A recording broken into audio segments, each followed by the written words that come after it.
আজকে আমি একদম ঘরোয়া মশলায় ঘরোয়াভাবে কম মশলায় চিকেন ললিপপ তৈরি করে দেখাবো, যেটা অনেকটাই ক্রিস্পি। আওয়াজটা শুনলেই বুঝতে পারবেন যেটা কতটা ক্রিস্পি, ভিতর থেকে কতটাই জুসি আর টেস্টি। আর তৈরি করাও কিন্তু খুব সহজ। তো কীভাবে আপনারা এই যে দেখতেই পাচ্ছেন টেস্টি ললিপপ, এই চিকেন ললিপপ কীভাবে তৈরি করবেন সেটাই আপনাদের সঙ্গে শেয়ার করব। তো প্রথম থেকে ভিডিওটা দেখবেন, না টেনেই, তাহলেই কিন্তু পুরোটা বুঝতে পারবেন।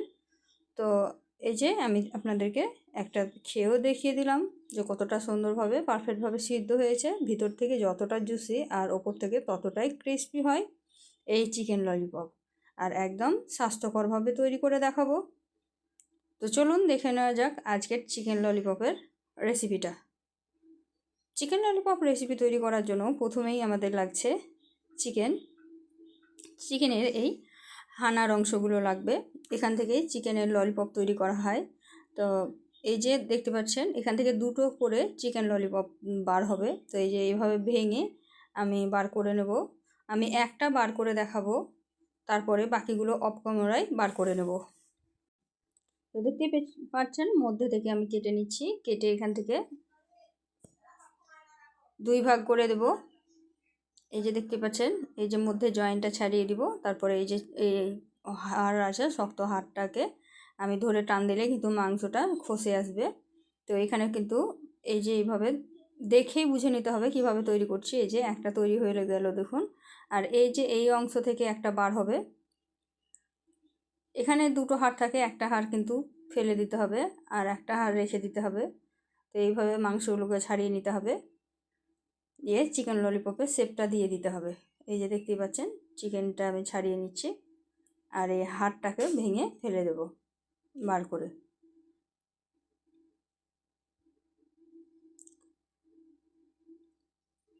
একইভাবে আমি সবগুলোকে অফ ক্যামেরায় তৈরি করে নেব। আর এই যে হাড়টা দেখছেন বেরিয়ে আসছে, এই হাড়টা কিন্তু ফেলে দিতে হবে।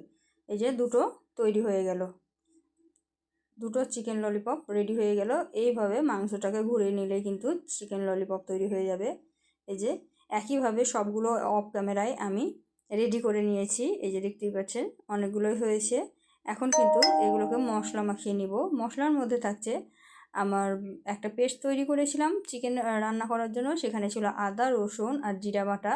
এই তিনটা জিনিস ছিল। এই তিনটে জিনিসকে আমি নিয়ে নিলাম 1 চামচ পরিমাণে। আর এখানে লবণ ব্যবহার করব। লবণ দিয়ে ভালোভাবে হাত দিয়ে মাখিয়ে নেব। তো এই যে আদা রসুনের পেস্ট দিয়ে এখানে লবণটা দিয়ে দিলাম। এখন হাত দিয়ে ভালোভাবে মাখিয়ে এটাকে রেখে দেব। এটাকে আপনার 2 ঘন্টা মতন রেখে দিলে খুব বেশি ভালো হয়, ভিতরে সুন্দরভাবে লবণ ঢুকে আর খেতেও কিন্তু সুন্দর লাগে। আমি সারাদিনের জন্যই রেখে দিয়েছিলাম। আপনাদের হাতে যদি বেশি সময় না থাকে তাহলে আধা ঘন্টাও রাখবেন এভাবে মাখিয়ে। তো এভাবে মাখিয়ে নিলাম, সুন্দরভাবে মাখানো হয়ে গেছে। এখন আমি একটা বাটির মধ্যে রেখে এটাকে ফ্রিজে রেখে দেব। এই যে একটা এয়ারটাইট বক্সগুলো নিয়েছি। এখন এর মধ্যে যে সবগুলো মাংস আমি রেখে দিচ্ছি।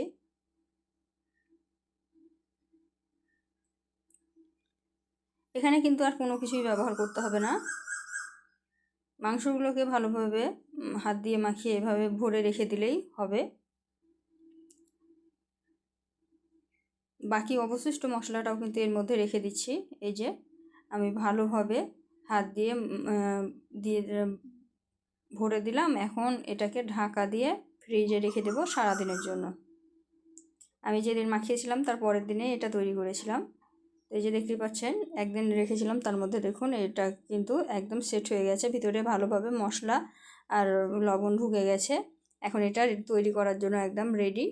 তো এখন আমি একটা থালা নিয়েছি, থালার মধ্যে সবগুলো মশলা আগেই রেডি করে নিয়েছি। আমি খুব বেশি মশলা ব্যবহার করব না, যেগুলো ঘরের হাতের কাছে পাওয়া যায় তা দিয়েই কিন্তু তৈরি করব। তো এখানে 4 চামচ মতো বেসন নিয়েছি, 2 চামচ মতো কর্নফ্লাওয়ার নিয়েছি জিরা ধনিয়ার পাউডার, লঙ্কা গুঁড়ো নিয়েছি, চাট মশলা আর নিয়েছি লবণ আর নিয়েছি হলুদ। আপনারা এখানে ফুড কালার ব্যবহার করতে পারেন। ফুড কালারটা ব্যবহার করলে দেখতে ভালো লাগে কিন্তু স্বাদের কোনো পরিবর্তন হয় না। তো আমি এখানে ফুড কালার ব্যবহার করিনি, যেহেতু আমরা ঘরেই খাবো। তো এই যে সমস্ত উপকরণগুলোকে আমি হাত দিয়ে ভালোভাবে মাখিয়ে নিলাম।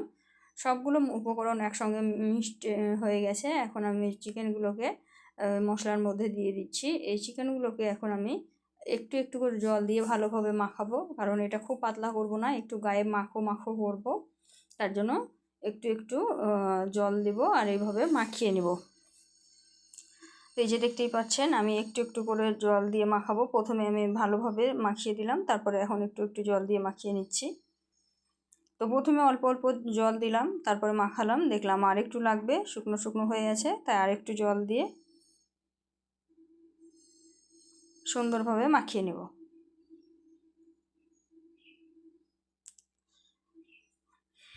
এইভাবেই কোট করে নেবেন। খুব বেশি কিন্তু ময়দা বা কর্নফ্লাওয়ার ব্যবহার করা যাবে না, তখন কিন্তু কোটটা খুব পুরো হয়ে যাবে, তখন কিন্তু চিকেন ললিপপটা খেতে খুব ভালো লাগবে না। তাই বেসন আর কর্নফ্লাওয়ারটা কিন্তু সীমিতভাবে দিতে হবে।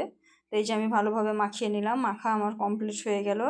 আর তেলটা কিন্তু আগে থেকেই আমি গরম করতে দিয়ে দিয়েছিলাম। এই তেলের মধ্যে কিন্তু একে একে আমি ললিপপগুলো দিয়ে দিব। তো শেপটা আগে ঠিক করে নেবেন, তারপরে দিবেন। মাংসগুলো উপরের দিকে উঠে আসতে পারে, তো প্রথমে মাংসটাকে যেভাবে প্রথমে করেছিলেন সেইভাবে হাত দিয়ে টেনে ঠিক করে দিবেন, তারপরে এইভাবে একে একে ছেড়ে দিবেন। আর প্রথমে তেলটাকে খুব বেশি ভালোভাবে গরম করে নিতে হবে, তারপরে গ্যাসের আঁচটাকে হালকা করে দিলেই হবে। তো এই যে আমি হালকা করে দিয়েছি, তারপরে একটু নাড়াচাড়া করে দিচ্ছি। দেখুন চিকেনের শেপগুলো কিন্তু ললিপপের শেপগুলো খুব সুন্দর হয়েছে।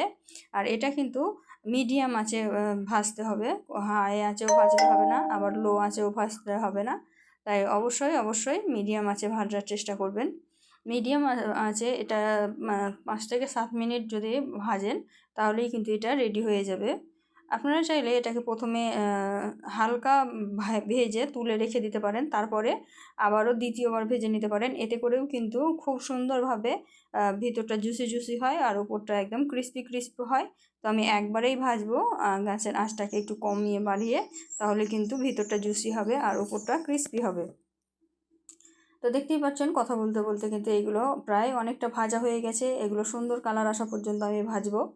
যেহেতু এখানে আমি কোনো রকমেরই ফুড কালার ব্যবহার করিনি, তাই এটা সম্পূর্ণ হালকা আঁচে ভাজার চেষ্টা করব, তাহলে কালারটাও খুব সুন্দর আসবে আর এটা একদম ক্রিস্পি ক্রিস্পি হবে, মানে ধৈর্য ধরে। তো এই যে আমি ধৈর্য ধরে এটাকে একটু সময় নিয়ে ভালোভাবে ভেজে নিয়েছি।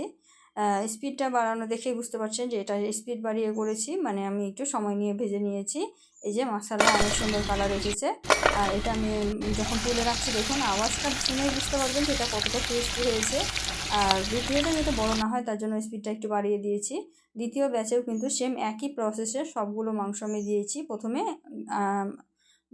তেলটাকে গরম করে নিয়েছি, তারপরে বাকিগুলোকে ছেড়ে দিয়েছি, দিয়ে একটু যখন হয়েছে তারপরে নাড়াচাড়া করে দিয়েছি। নাড়াচাড়া করে আমি অফ ক্যামেরায় একদম লাল লাল করে মুচমুচে করে ভেজে নিয়েছি। দেখুন কত সুন্দর কালার হয়েছে আর কত সুন্দর একটা শেপ এসেছে।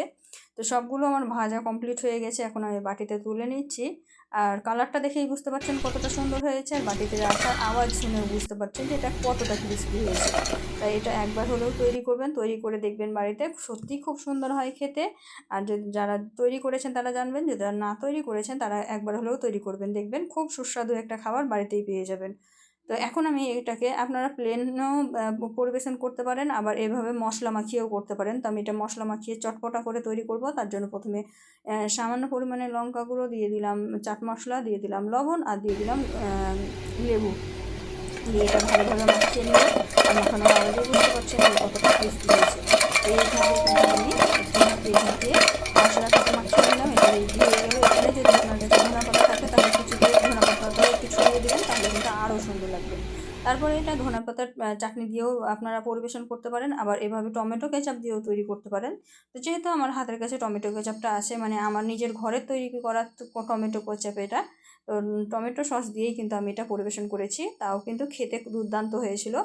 আমার কাছে তো অনেক ভালো লেগেছে, জানি না আপনাদের কাছে কেমন লাগবে। আপনারা একবার তৈরি করে দেখবেন, আশা করছি অনেক ভালো লাগবে। আর যদি ভালো লেগে থাকে অবশ্যই লাইক শেয়ার কমেন্ট করতে ভুলবেন না। আর কী ধরনের ভিডিও আমার কাছ থেকে দেখতে চান সেটাও কিন্তু কমেন্টে জানাবেন। তা আজকের ভিডিওটা খুব বড় করব না, এই পর্যন্ত। দেখা হবে এই ধরনেরই আরও নিত্য নতুন রেসিপি নিয়ে পরবর্তী ভিডিওতে। তো ততক্ষণ সবাই ভালো থাকবেন, সুস্থ থাকবেন, আর আমার জন্য বেশি বেশি দোয়া করবেন। খোদা হাফিজ।